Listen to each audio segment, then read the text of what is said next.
Ustadz Zaki Mirza ikut terseret dalam masalah mantan karyawannya yang melakukan tindakan manipulasi jadwal Ustadz-Ustadz kondang, seperti Ustadz Abdul Somad dan Ustadz Adi Hidayat.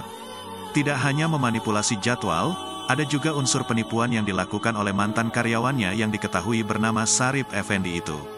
Sarip Effendi bersama dua orang rekannya, yaitu Herman Pramana dan Agus Suprapto berdalih menjadi fasilitator yang menjembatani pengundang untuk mengatur jadwal untuk mengundang para ulama tersebut. Ustadz Zaki Mirza memberikan klarifikasi sekaligus mendampingi salah satu pelaku yang juga mantan karyawannya untuk memberikan penjelasan.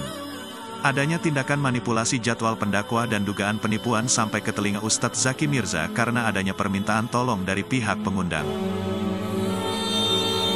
Assalamualaikum warahmatullahi wabarakatuh. Waalaikumsalam. Alhamdulillah, wassalatu wassalamu ala rasulillah. Amma ba'd. Sahabat-sahabat semua, tentunya tanpa mengurangi rasa hormat dan takzim kami, saya Ustadz Zaki Mirza bersama dengan nama beliau Sarip Effendi. Jadi dulu beliau ini kurang lebih hampir 4 tahun pernah ikut kerja cari pengalaman di manajemen ini. Jadi beliau sangat faham di dunia dakwah seperti apa, kenal dengan beberapa kiai dan ustadz, kenal dengan beberapa teman-teman media, dan insya Allah juga sangat paham dengan beberapa program-program di TV terkait acara-acara religi.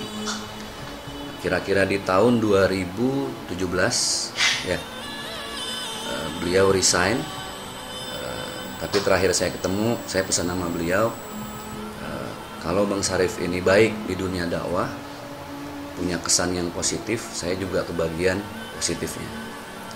Tapi kalau di dunia dakwah ini banyak hal-hal yang negatif, saya juga kebagian negatifnya. Nah, dalam perjalanan beberapa tahun, ada hal-hal yang memang sudah pernah saya dengar tentang beberapa case-case atau kasus dari beliau, terutama dalam dunia dakwah. Namun saya pribadi belum terlalu menanggapi karena belum terkonfirmasi secara valid. Karena kan harus ada tabayun, ada klarifikasi dan lain sebagainya. Terakhir, kebetulan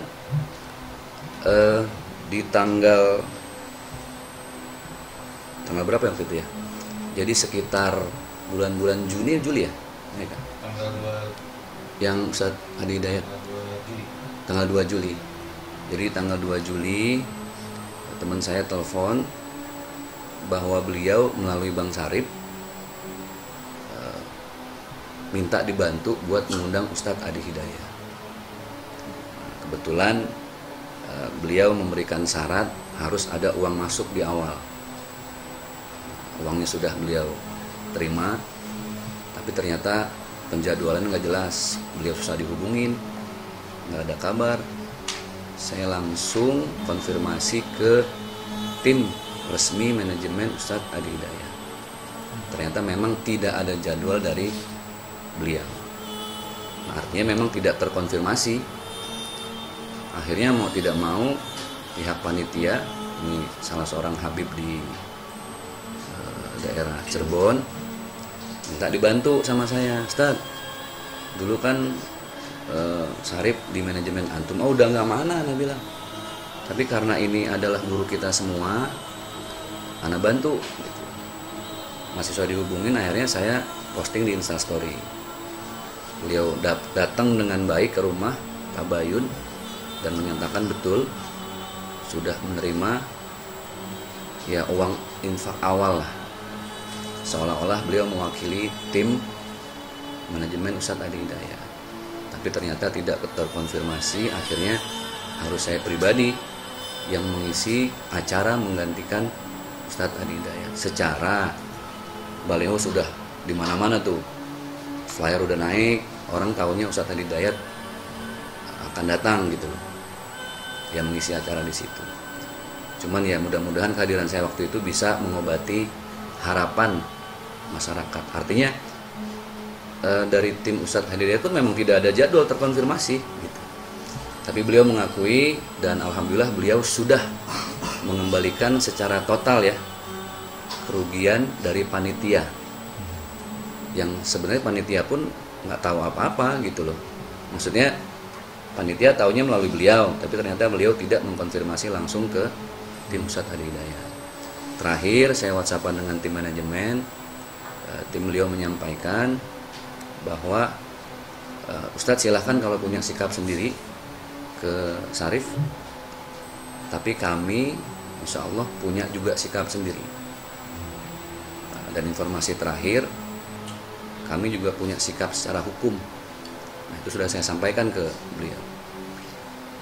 Waktu kesini saya tanya, kira-kira Bang Syarif ada lagi nggak modus-modus penjadwalan yang seperti ini nih?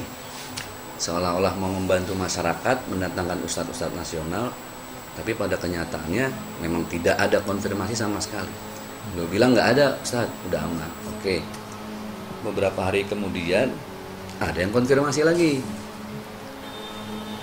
Panitia melalui beliau lagi ingin dibantu untuk menghadirkan Ustadz Abdul Somad. Beliau hadir ke sana dan beliau memberikan syarat seolah-olah dari tim manajemen Ustadz Abdul Somad ini harus ada sesuatu lah. Waktu itu bentuknya wakaf Al-Quran sebesar sekian-sekian.